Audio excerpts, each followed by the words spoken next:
బులెటిన్లో breaking news. తనపై నమోదైన కేసులపై ఇటు డైరెక్టర్ ఆర్జీవీ బిగ్ టీవీతో ఎక్స్క్లూజివ్ గా స్పందించారు. కేసుల్ని చూసి తాను ఏడవడం లేదు, వణికిపోవడం అయితే అసలే లేదు అంటున్నారు ఆయన. ఏడాది క్రిందట ట్వీట్స్ కు 4 రోజుల వ్యవధిలో సంబంధం లేని వారి మనోభావాలు దెబ్బతింటే కేసులు, సెక్షన్లు ఎలా వర్తిస్తాయని ప్రశ్నిస్తున్నారు వర్మ. ఇక తనకు వచ్చిన నోటీసులకు సమాధానం ఇచ్చానని, సినిమా పనిలో ఉండటం వల్ల విచారణకు హాజరు కాలేక సమయం అడిగానని స్పష్టం చేశారు. ఏడాది క్రిందట పెట్టిన ట్వీట్స్ పై ఫిర్యాదు చేస్తే వారం రోజుల్లోనే విచారించాల్సిన అవసరం అసలే ఉందని వర్మ ప్రశ్నించారు. Extremely sorry to disappoint. అంటే ఇప్పుడు ఏదో ఉనికిపోతున్నాను, మంచం కింద కూర్చొని ఏడుస్తున్నాను అని అందరూ what ever the media speculating, వాళ్ళందరికీ చిన్న డిసప్పాయింట్మెంట్గా ఉండొచ్చు వీడియో. ఇక్కడ పాయింట్ ఏంటంటే, I just want explain the whole concept. ఇప్పుడు నేను ఆల్మోస్ట్ ఒక 1 year బ్యాక్ ఏదో ట్వీట్స్ పెట్టాను అనే ఎలిగేషన్. ఆ ట్వీట్స్ ఎవరో మనోభావాలు దెబ్బతిన్నాయి. ఇక్కడ విచిత్రం ఏంటంటే, 1 year బ్యాక్ పెట్టిన ట్వీట్స్ 4 డిఫరెంట్ ప్లేసెస్లో, 4 డిఫరెంట్ జ్యూరిస్డిక్షన్స్లో 4కి ఒకే 3-4 రోజుల వ్యవధిలో వాళ్ళ మనోభావాలు దెబ్బతిన్నాయి. వాళ్ళు ఆ పరంగా కంప్లైంట్ ఇవ్వడం, కేసులు పెట్టడం జరిగింది. ఇక్కడ పాయింట్ 1, ఎవరి మీద అయితే నేను పెట్టానన్న వాళ్ళు చెప్తున్నారో వాళ్ళకి లేదు, ఎవరో థర్డ్ పార్టీ, అసలు సంబంధం లేనివాడు. ఆ కాంటెక్స్ట్లో అసలు ఈ కేసు ఎలాగా, ఈ సెక్షన్స్ ఎలా వర్తిస్తాయి అనేది అప్పుడు ఆబ్వియస్గా నాకు వచ్చే అనుమానం కానీ, నాకు కానీ నా మనుషులు కానీ, ఇది ఒక పర్సిక్యూషన్ చేయటానికి ఒక పద్ధతి ప్రకారం ఉన్న అలౌబుల్ లాస్ని వాడుతున్నారా, లేకపోతే ఇప్పుడు వరల్డ్ ఓవర్ ఒక ఫినామినా ఏం జరుగుతుందంటే, పొలిటికల్ పార్టీస్ వాళ్ళు they are weaponising the systems of the police. అది అమెరికాలో జరుగుతుంది, యూరోప్లో జరుగుతుంది, ఎక్కడో జరుగుతుంది. అప్పుడు నేను ఏ ఒక్క వ్యక్తిని, ఒక పోలీస్ ఆఫీసర్ని కానీ, ఒక పొలిటికల్ పర్సన్ కానీ నేను బ్లేమ్ చేయట్లేదు. I think it happens in a certain ఒక ఏమంటుందని ఒక వే. అది అందరూ కూడా ఎంతో కొంత అది చేయటానికి టెంప్టేషన్ ఉండొచ్చు.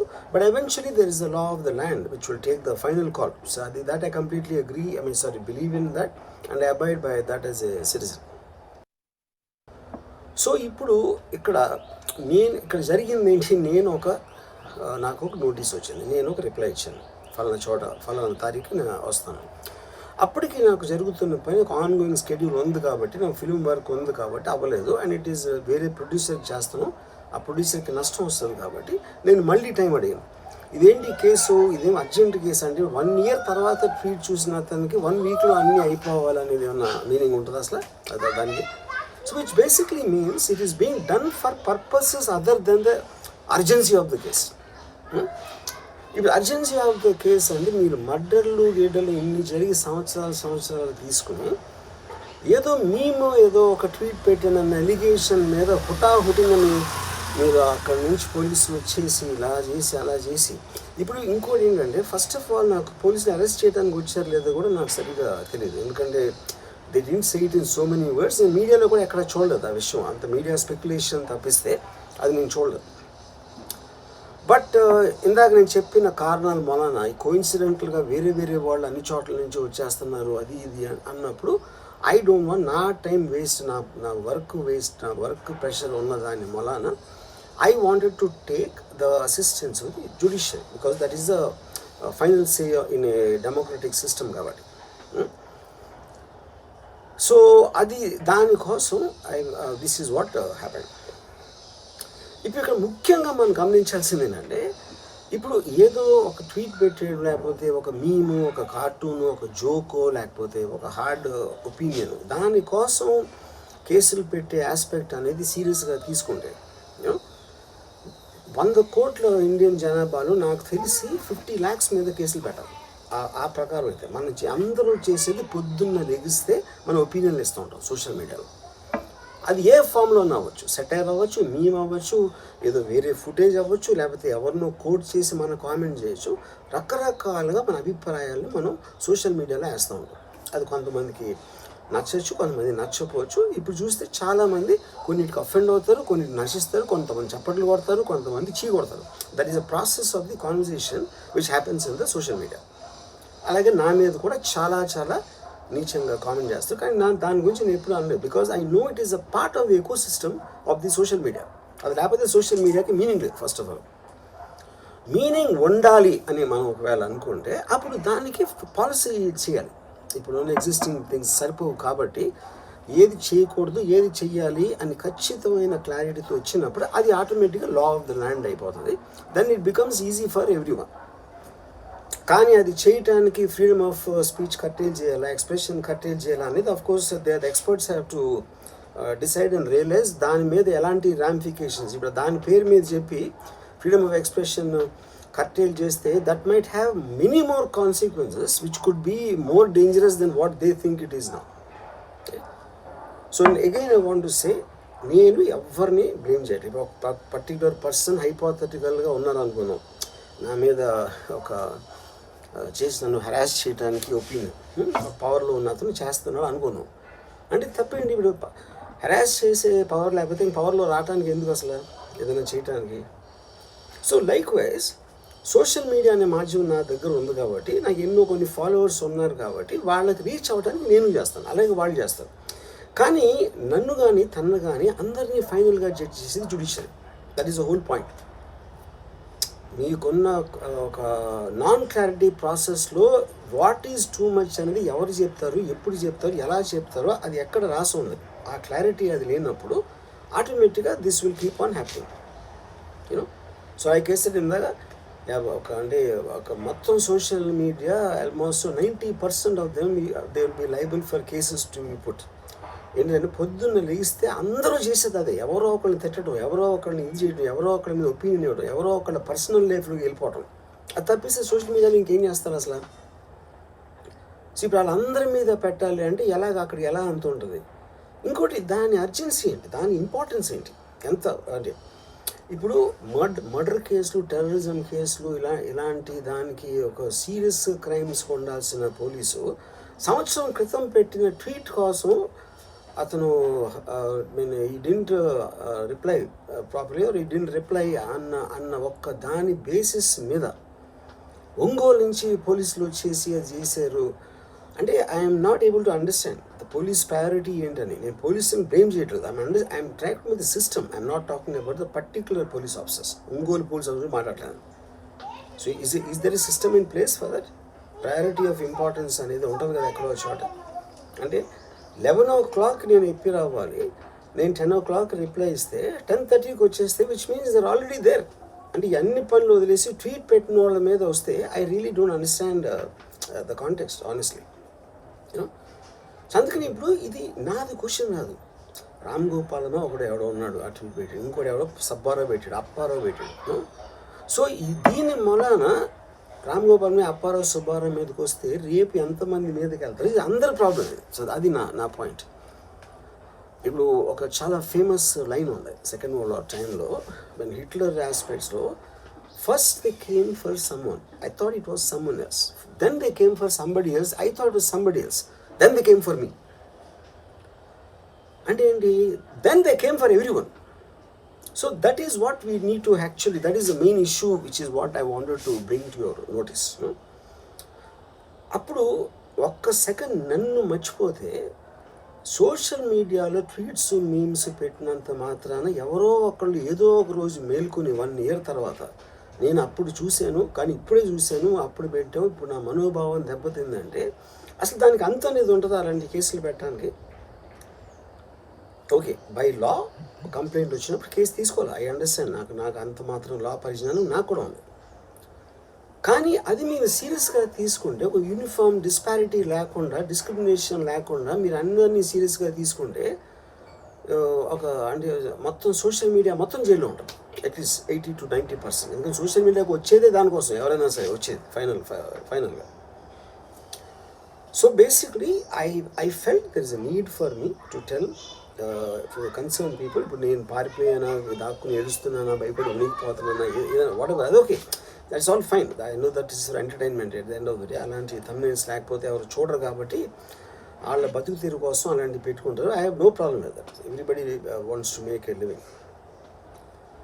But on the larger picture I want to say this one thing lastly నేను చెప్పేది అంటే ఇది ఒక్కటే అందరూ అర్థం చేసుకోవాల్సింది, ఇది సోషల్ మీడియా ప్రాబ్లం, నా ఒక్క ప్రాబ్లం కాదు. That is what I will request every one to understand, including if at all ఎవరన్నా దీన్ని పని కట్టుకుని ఇది చేసే మనుషులు ఎవరన్నా ఉన్నా కూడా, ఉన్నారని నేను చెప్పట్లేదు, I don't jump the gun, but even for them I think fundamental importance is this point అనేది ఐ వాంటెడ్ టు. రైట్, విన్నారు కదా రామ్ గోపాల్ వర్మ అసలు ఏమన్నారో. ఇటు ఎప్పుడో 1 year క్రితం చేసిన ఒక ట్వీట్కి ఇప్పుడు మనోభావాలు దెబ్బతిన్నాయంటూ కేసు పెట్టడం, దానికి చకచక ఇటు పోలీసులు ఎందుకు యాక్షన్లోకి దిగుతున్నారు, నాకు ప్రెసెంట్ వర్క్స్ ఉన్నాయి అందుకే నేను హాజరు కావడం లేదు, అంతేకాని కేసెస్కు నేనేం వణికిపోవడం లేదు అంటూ కూడా ఆయన మాట్లాడారు. At the same time freedom of speech and expression గురించి కూడా ఆయన మాట్లాడారు. అయితే ఇదే అంశంపై ఇన్ డీటెయిల్గా మనతో మాట్లాడడానికి we have our input editor Pavan with us. Pavan చెప్పండి, మనం చూస్తే ఇందాక ఆయన మాట్లాడుతూ కూడా freedom of speech and expression గురించి మాట్లాడారు. At the same time trolls చేయడం లేకపోతే ఇట్లా మీమ్స్ పెట్టడం చాలా కామన్ అయిపోయింది. కేసు పెట్టాలి అనుకుంటే ఉన్న భారతీయుల్లో సగం మంది మీద కేసులు ఉంటే మరి నా మీదే ఎందుకు అని కూడా ఆయన క్వశ్చన్ చేశారు. వీటిని ఎలా చూడాలి అండ్ ఈ 2 weeks గడువు ఏదైతే ఆయన కోరారు దాని గురించిన అప్డేట్ ఏంటి? సర్తాజ్ వాస్తవానికి మద్దిపాడు పోలీస్ స్టేషన్లో రామలింగయ్య అనే వ్యక్తి ఇటీవల రాంగోపాల్ వర్మ ట్వీట్లకు సంబంధించి ఆయన ఒక ఫిర్యాదు చేశారు. రాంగోపాల్ వర్మ అటు చంద్రబాబు నాయుడు, పవన్ కళ్యాణ్ ఇంకా ఇతరుల ఒక చిత్రాలను మార్పు చేసి వాళ్ళని కించపరిచేటట్టుగా ఆయన చేశారు కాబట్టి ఆయన పైన కేసు నమోదు చేయాలంటూ ఇచ్చిన ఫిర్యాదును తీసుకున్న పోలీసులు రాంగోపాల్ వర్మ పైన కేసు నమోదు చేశారు. రాంగోపాల్ వర్మకు నోటీసులు కూడా జారీ చేశారు. అయితే నిన్న అటు మద్దిపాడు పోలీసులు రాంగోపాల్ వర్మ కార్యాలయానికి వచ్చారు. మరి కాసేపట్లోనే ఆయన అరెస్ట్ చేశారు. లేకపోతే రాంగోపాల్ వర్మ అజ్ఞాతంలోకి వెళ్ళిపోయాడు అంటూ పెద్ద ఎత్తున చర్చ జరుగుతున్న సమయంలో రాంగోపాల్ వర్మ ఒక వీడియో రిలీజ్ చేశారు. అందులో జరుగుతున్న పరిణామాలను ఆయన ప్రశ్నిస్తూ ఒక కొత్త చర్చకు దారితీశారు. వాస్తవానికి భారతదేశ జనాభా 100 కోట్ల మందిలో సగం మందికి పైగా సోషల్ మీడియాను వాడుతున్నారు. సోషల్ మీడియా వేదిక ఉన్నదే మన అభిప్రాయాలను వ్యక్తపరచడం కోసం. ప్రతి వాళ్ళు ఒక అభిప్రాయం వ్యక్తపరిస్తే అది అందరికీ నచ్చాలని లేదు, ఆ అభిప్రాయంతో వేరే వాళ్ళు డిఫర్ అవుతారు. అట్లాంటప్పుడు ఆ సగం మంది భారతీయుల మీద కేసులు పెట్టాలి కదా, ఒక రాంగోపాల్ వర్మ మీదే ఎందుకు అంటూ ఆయన ప్రశ్నను లేవనెత్తుతున్నారు. ఒకసారి రాంగోపాల్ వర్మ ఆయన వీడియోలో ఏమన్నాడో ఒకసారి మనం చూద్దాం. కేసులకి భయపడిపోయి పారిపోయానంటూ చాలామంది చాలా కథనాలు ప్రసారం చేస్తున్నారు. వాళ్ళందరికీ కూడా నిరాశ కలిగిస్తున్నాను నేను అంటూ ఆయన పెట్టారు. ఎప్పుడో తన సంవత్సరం క్రితం ఎవరి గురించైతే పెట్టానని ఆరోపిస్తున్నారో వాళ్ళ ఎవరు కూడా మనోభావాలు దెబ్బతినలేదు, వాళ్ళెవరు కూడా ఫిర్యాదు చేయలేదు.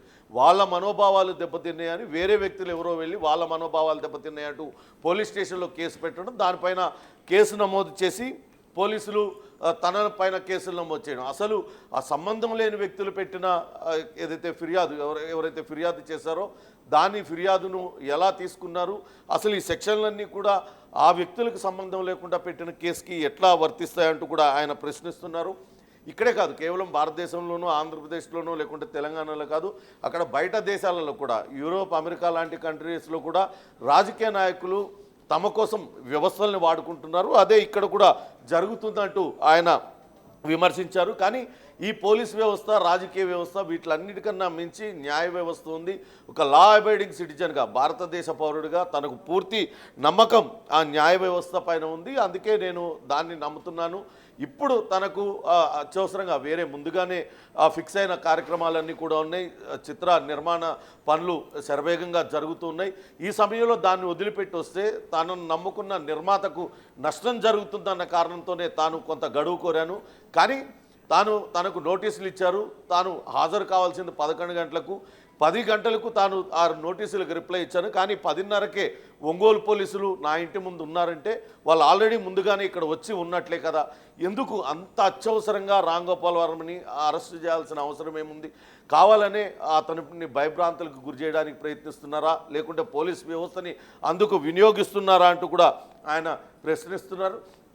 ఖచ్చితంగా దీనిపైన తాను షూటింగ్కి భంగం కలగకూడదని తాను న్యాయస్థానాన్ని ఆశ్రయించాను తప్పితే ఎక్కడ కూడా నేను భయపడడం లేదు. తాను ఎవరైనా సరే సోషల్ మీడియా ప్లాట్ఫామ్స్ను వాడేవాళ్ళు ఎవరైనా సరే ఒక సెటైర్గానో మీమ్గానో వాళ్ళ అభిప్రాయాలను తెలియజేస్తారు. ఆ అభిప్రాయాలు అందరికీ నచ్చాల్సిన అవసరం లేదు. సోషల్ మీడియాలో తనపైన కూడా అనేక మంది వ్యక్తిగతంగా చాలా నీచమైన కామెంట్స్ పెడుతూ ఉంటారు. కానీ అది సోషల్ మీడియాలో భాగం, అదంతా కూడా దాన్ని తీసుకోవాలి. అదొక ఎకో సిస్టమ్ లాగా రన్ అవుతుంది కాబట్టి దాన్ని కాదు అనుకుంటే ఎలా జరుగుతుందంటూ ఆయన ప్రశ్నిస్తున్నారు. అధికారంలో ఉన్న వాళ్ళు తనని ఇబ్బంది పెట్టాలని అనుకుంటున్నారు, అందుకే వాళ్ళు అధికారంలో ఉన్నారా అంటూ ఆయన ప్రశ్నిస్తున్నారు. అంతేకాకుండా తన సోషల్ మీడియాలో తనకు ఫాలోవర్స్ ఉన్నారు, తనకు నచ్చింది తన అభిప్రాయాన్ని నేను అక్కడ చెప్తున్నాను తప్పితే ఎవరినో కించపరచడానికో లేకుంటే ఎవరినో ఉద్దేశపూర్వకంగా వాళ్ళని అవమానించడానికో కాదు. నాకు అనిపించింది నేను పెడుతున్నాను. దానికి రకరకాలుగా వేరు వ్యక్తులందరూ కూడా పెడుతున్నారు. ఇప్పుడు సోషల్ మీడియాలో చూస్తే పర్సనల్ లైఫ్లో కూడా ఎంటర్ అయిపోయి వ్యక్తిగతంగా వాళ్ళ వ్యక్తిత్వ హననానికి పాల్పడుతున్నారు. ఇట్లా చూసుకుంటే మొత్తం సోషల్ మీడియా వాడే వాళ్ళలో 80 నుంచి 90% మందిని అరెస్ట్ చేయాల్సి ఉంటుంది.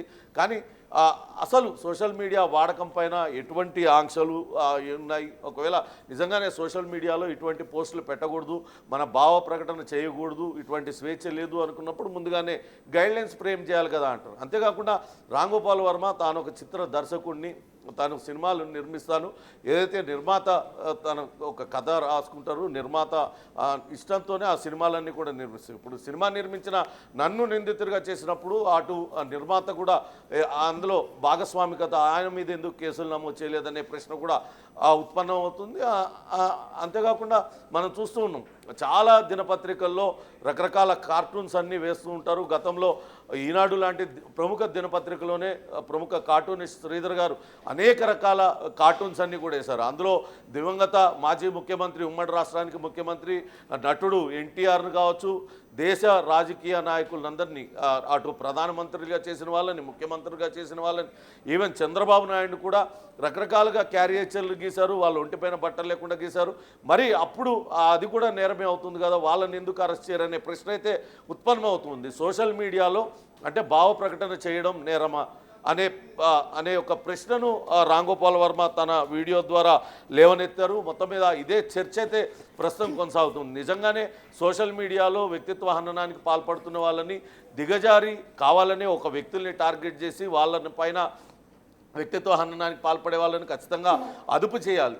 కానీ ఇట్లా అభిప్రాయాలను వెలిబుచ్చితే వాటిల్ని కూడా నేరం కింద జమ కట్టి వాళ్ళని వెంటాడుతూ ఎంతవరకు సబబంటూ అటు రామ్ గోపాల్ వర్మ ప్రశ్నిస్తూ ఉన్నారు. ప్రస్తుతం ఆ వీడియోని మనం ఎక్స్క్లూజివ్గా బిగ్ టీవీలో చూస్తూ ఉన్నాం. ఇదే చర్చ నిజంగానే సోషల్ మీడియా వాడే వాళ్ళందరిలో కూడా ఇప్పుడు తలెత్తుతూ ఉంది. పొద్దున్న లేచినప్పటి నుంచి ప్రతి ఒక్కళ్ళ చేతిలో స్మార్ట్ ఫోన్లు ఉంటేనే ఇమ్మీడియట్గా ఇన్స్టాలోనో, ట్విట్టర్లోనో, ఫేస్బుక్లోనో ఏదో ఒక కామెంట్ లేకుంటే ఏదో ఒక మనకు నచ్చింది, మనకు తోచింది పెడుతూ ఉంటాం. అందరూ దాన్ని యాక్సెప్ట్ చేయాలని లేదు, అలానే అందరూ దాన్ని డినై చేస్తారు. అది వేరు వాళ్ళకి వేరు అభిప్రాయాలు ఉంటాయి. ఎవరి అభిప్రాయం వాళ్ళది, ప్రతి వాళ్ళ అభిప్రాయాన్ని గౌరవించాలి. కానీ ఇట్లా భావ ప్రకటన స్వేచ్ఛను దుర్వినియోగం చేస్తూ వాళ్ళపైన కేసులు పెట్టేసి ఇంత ఎమర్జెన్సీ ఏముంటుంది? రామ్ గోపాల్ వర్మ ఎప్పుడో సంవత్సరం క్రితం పెట్టిన పోస్టుల పైన ఇప్పుడు అర్జెంటుగా ఎవరో మనోభావాలు దెబ్బతిన్నాయని ఒంగోలు పోలీసులు ఇక్కడ దాకా వచ్చారు. ఇంతకన్నా పెద్ద కేసులు లేవా వాళ్ళకి అనే చర్చ కూడా అటు రామ్ గోపాల్ వర్మ లేవనెత్తారు. చూడాలి, తనకు ఎవరిని కూడా నిందించడం లేదు, పోలీస్ వ్యవస్థను కూడా నిందించడం లేదు. కేవలం తనకి ఇవన్నీ కూడా తన మదిలో మెదులుతూ ఉన్నాయి, ఈ ప్రశ్నలన్నీ ఉత్పన్నం అవుతున్నాయి. కాబట్టి ఇది చెప్తూ ఉన్నాను. ఇది ఇప్పుడు నా దాకా వచ్చింది, మొన్న ఎవరి దగ్గరకు వెళ్ళింది, వాళ్ళకేదో జరిగింది అనుకున్నా, కానీ ఇప్పుడు నాకే జరుగుతుంది. ఇది మనందరికీ కూడా జరుగుతుంది, సోషల్ మీడియా వాడే ప్రతి వాళ్ళకి జరుగుతుంది ఇది అంటూ ఆయన అయితే వీడియోలో పేర్కొన్నారు. చూడాలి దీనిపైన పోలీసులు ఏ రకంగా స్పందిస్తారు ఏంటని. రామ్ గోపాల్ వర్మ ఇప్పటికే హైకోర్టును కూడా ఆశ్రయించారు. ఈరోజు అమరావతిలో హైకోర్టులో రామ్ గోపాల్ వర్మకు సంబంధించి ముందస్తు బెయిల్ పిటిషన్ పైన విచారణ జరిగే అవకాశం అయితే ఉంది. పవన్, ఇటు చూస్తే పొలిటికల్ లీడర్స్ పోలీసులను ఒక డ్రైవింగ్ ఫోర్స్ లాగా వాడుకుంటున్నారా? అంటే పొలిటికల్ లీడర్స్ ఏం చెప్పినా కూడా పోలీసులు అదే చేస్తున్నారా? ఎన్నో సెన్సిటివ్ ఇష్యూస్ ఇక్కడ ఉన్నా వాటి మీద కాన్సన్ట్రేట్ చేయకుండా ఒక ఏడాది క్రితం పెట్టిన ఒక ట్వీట్ కోసం డైరెక్ట్గా ఒంగోలు నుండి పోలీసులు హైదరాబాద్కు వచ్చేసారు అంటూ కూడా ఒక స్టేట్మెంట్ ఇచ్చారు. ఈ స్టేట్మెంట్ని మనం ఎలా చూడాలంటారు? ఖచ్చితంగా రాంగోపాల్ వర్మని కన్నా పెద్ద కేసులు అటు ఆంధ్రప్రదేశ్ పోలీసుల దగ్గర లేవా. కేవలం ఎప్పుడో సంవత్సరం క్రితం తాను ఒక ట్వీట్ చేశాను. ఒక సినీ నిర్మాణంలో భాగంగా, ఆ సినిమా ప్రమోషన్స్లో భాగంగా, ఆ సినిమాలో ఉన్న క్యారెక్టర్స్ని కావచ్చు, ఆ సినిమాలో ఉన్న పాత్రధారులకు సంబంధించి కొన్ని ట్వీట్స్ చేశాను. దానికి సంబంధించి ఎవరిపైన అయితే తాను పెట్టానని చెప్తున్నారో వాళ్ళెవరూ కూడా ఇంతవరకు స్పందించలేదు. కానీ వేరెవరో వేరు చోట్ల 4 చోట్ల ఒకేసారి తమ మనోభావాలు దెబ్బతిన్నాయంటూ వాళ్ళందరూ కూడా ఫిర్యాదులు చేయడం, వెంటనే వాటిని కేసులు నమోదు చేసి అర్జెంటుగా తనకు నోటీసులు జారీ చేసి తనను అరెస్ట్ చేయడానికి అక్కడి నుంచి వచ్చేయడం, ఇదంతా కూడా ఎందుకు జరుగుతుంది? వ్యవస్థ అనేది వ్యవస్థలాగానే నడవాలి. కానీ అటు రాజకీయ నాయకుల చేతుల్లో పావులుగా కేవలం కక్షపూరిత చర్యలకు వీళ్ళందరినీ కూడా పోలీసుల్ని వాడుకుంటున్నారు. ఇది కేవలం ఆంధ్రప్రదేశ్, తెలంగాణ కాదు, మొత్తం ఇతర రాష్ట్రాలలో కూడా రాజకీయ నాయకులు పోలీసు వ్యవస్థలను అలానే వాడుకుంటున్నారు. కానీ వీటిలన్నిటికీ మించి న్యాయ వ్యవస్థ ఒకటి ఉంటుంది. ఆ వ్యవస్థ పైన తనకు పూర్తి నమ్మకం ఉంది. ప్రస్తుతం నిర్మాతకు నష్టం జరగకూడదన్న ఒకే ఒక్క ఉద్దేశంతో తాను న్యాయస్థానాన్ని ఆశ్రయించాను తప్పితే ఇందులో తనకు ఎటువంటి ఈ కేసుల గురించి భయం లేదు.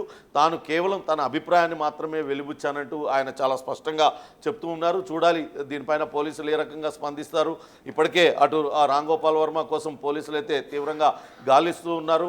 అయితే రాంగోపాల్ వర్మ ప్రస్తుతం వీడియో విడుదల చేశారు. ఈరోజు కోర్టులో కేసు కూడా ఉన్న నేపథ్యంలో కోర్టు ఏం తీర్పు ఇస్తుంది, కోర్టు తీర్పు ఇచ్చిన దాని ప్రకారం అటు రాంగోపాల్ వర్మను విచారణకు హాజరు కావాలని ఆదేశిస్తుందా, లేకుంటే కొంత రిలీఫ్ ఇచ్చి ముందస్తు బెయిల్ మంజూరు చేస్తుందా అనేది కూడా వేచి చూడాలి సర్తాజ్. ప్రస్తుతం రాంగోపాల్ వర్మ రిలీజ్ చేసిన ఈ వీడియో అయితే అనేక ప్రశ్నలను ఉత్పన్నం చేస్తుంది. నిజంగానే సోషల్ మీడియా వాడే వాళ్ళందరిలో కూడా ఇవే ప్రశ్నలు రేకెత్తిస్తున్నాయి. ఇవే ప్రశ్నలన్నీ కూడా రేకెత్తుతున్నాయి. నిజంగానే సోషల్ మీడియా వేదికగా మనం ఎవరి మీదైనా ఒక అభిప్రాయాన్ని వెలిబుచ్చితే దానిపైన కేసులు నమోదు చేస్తారా అనే ప్రశ్న అయితే ప్రతి ఒక్క సోషల్ మీడియా యూజర్లు కూడా ప్రస్తుతం ఇదే ప్రశ్న తిరుగుతూ ఉంది. అయితే కొంతవరకు సోషల్ మీడియాని కొంతవరకు దుర్వినియోగం చేస్తున్న మాట వాస్తవం. కావాలనే కొంతమంది వ్యక్తిత్వ హననానికి పాల్పడుతున్నారు, వాళ్ళ పర్సనల్ లైఫ్లోకి దూరిపోతున్నారు. కానీ అవేవి కూడా తాను చేయలేదు. కేవలం తన అభిప్రాయాన్ని వెలిబుస్తేనే తన వెనకాల ఎంతమంది పడుతున్నారంటూ ఆయన ప్రస్తుతం రిలీజ్ చేసిన వీడియో సంచలనంగా మారింది సర్తాజ్. అయితే పవన్, ఫైనలీ ఇటు చూస్తే మూవీస్ గురించి మాట్లాడుకుంటే ఆర్జీవి తీసిన మూవీస్, అది కమ్మరాజ్యంలో కడప బిడ్డలు 5 years బ్యాక్ తీసింది, లేకపోతే ప్రెజెంట్ తీసిన వ్యూహం, ఈ 2 సినిమాల్లో కూడా ఆయన మిమిక్స్ను తెచ్చిపెట్టారు. కానీ అక్కడ డైరెక్ట్గా పేర్లను ప్రస్తావించలేదు. అట్ ద సేమ్ టైం ఇది బయోగ్రఫీ అని కానివ్వండి, లేకపోతే ఏమీ చెప్పలేదు. అక్కడ ఫిలిం లిబరిటీ ఏదైతే ఉంటుందో అది మేము యూజ్ చేసుకున్నాం అని కూడా ఆల్రెడీ చెప్పారు. సో ఈ ఇష్యూస్ని మనం కన్సిడర్ చేస్తూ, అంటే ఈ కమెంట్స్ని, ఈ ఫిల్మోగ్రఫీని కన్సిడర్ చేస్తూ, ఈ కేసుని కన్సిడర్ చేస్తే అసలు ఎంతవరకు ఈ కేసు ఆర్జీవి వైపు పాజిటివ్గా టర్న్ అయ్యే అవకాశం ఉందనుకోవచ్చు? ఖచ్చితంగా రాంగోపాల్ వర్మ తీసిన కొన్ని సినిమాలు వివాదాస్పదమయ్యాయి. ఇటీవల ఆయన వరుసగా నిజ జీవితంలో పోలిన పాత్రధారులను తీసుకొచ్చి అనేక సినిమాలను నిర్మించారు. అటు ఆంధ్రప్రదేశ్లో రాజకీయ నాయకులకు సంబంధించి వాళ్ళను పోలినట్టు ఉండే పాత్రధారులను తీసుకొచ్చి వాళ్ళతో సినిమాలు తీయడం అనేది కొంత వివాదాస్పదమైంది. ఇందులో ఇప్పుడు ఈ కేసు కూడా గతంలో ఎప్పుడైతే 1 year బ్యాక్ వ్యూహం అనే సినిమాలో ఆ సినిమా ప్రచారంలో భాగంగా చేసిన కొన్ని పోస్టులకు సంబంధించి ఈ కేసు కూడా నమోదైంది. ఆ వ్యూహం సినిమాలో ప్రస్తుతం అక్కడ మంత్రివర్గంలో ఉన్న వ్యక్తులకు సంబంధించి వాళ్ళను పోలినట్టుండే పాత్రధారులను పెట్టడం, వాళ్ళకు సంబంధించి కొంతవరకు చిత్రీకరించడం, నెగిటివ్గా చిత్రీకరించడం, ఇవన్నీ కూడా ఒక పొలిటికల్ పార్టీకి తీవ్ర ఆగ్రహాన్ని కలిగించాయి. ఇటీవల వాళ్ళు కేసు ఆ పార్టీకి సంబంధించిన అభిమానులు, ఆ పార్టీ మండల ప్రధాన కార్యదర్శి మద్దిపాడు మండల ప్రధాన కార్యదర్శి రామలింగయ్య ఫిర్యాదు చేయడంతో పోలీసులు అయితే ఫిర్యాదు తీసుకున్నారు. దానిపైన కేసు నమోదు చేశారు. ప్రస్తుతం రాంగోపాల్ వర్మ కూడా ఇదే ప్రశ్నను ఆయన రేజ్ చేస్తూ ఉన్నారు. తాను ఒక సినిమా దర్శకుడిని, తన దగ్గరికి నిర్మాతలు వస్తారు, పలానా సినిమా తీయాలని చెప్తారు, అదంతా కూడా క్రియేటివ్ వర్క్, దాన్ని నేను సినిమా తీస్తాను, కేవలం నన్నొక్కడిని బాధ్యునిగా చేస్తే ఎట్లా, నిర్మాత కూడా దానిలో సమానంగా బాధ్యుడే అవుతాడు కదా. అలానే గతంలో న్యూస్ పేపర్లో సంబంధించి అనేక ఆర్టికల్స్ వచ్చాయి. అలానే ఇట్లా క్యారియేచర్స్ గీసి వాళ్ళందరినీ కూడా కార్టూన్స్ గీసేవాళ్ళు, కార్టూన్స్లో అనేక రకాలుగా వాళ్ళను నవ్వించడానికో లేకుంటే మరొకటో పబ్లిక్కి కన్వే అవ్వడం కోసం రకరకాలుగా వాటిని ప్రజెంట్ చేసేవాళ్ళు, వాళ్ళందరూ కూడా నేరస్తులే అవుతారు కదా అనేదే ప్రస్తుతం రాంగోపాల్ వర్మ లేవనెత్తిన ప్రశ్న. నిజంగానే సోషల్ మీడియా వాడే వాళ్ళందరిలో కూడా ఇదే ప్రశ్న ప్రస్తుతం తిరుగుతూ ఉంది. నిజంగానే సోషల్ మీడియాలో తమ భావ ప్రకటన కనుక చేసినట్లయితే కేసులు నమోదు చేస్తారా అనే ప్రశ్న అయితే ఉత్పన్నమవుతుంది Sartaj. Right, thank you Pawan.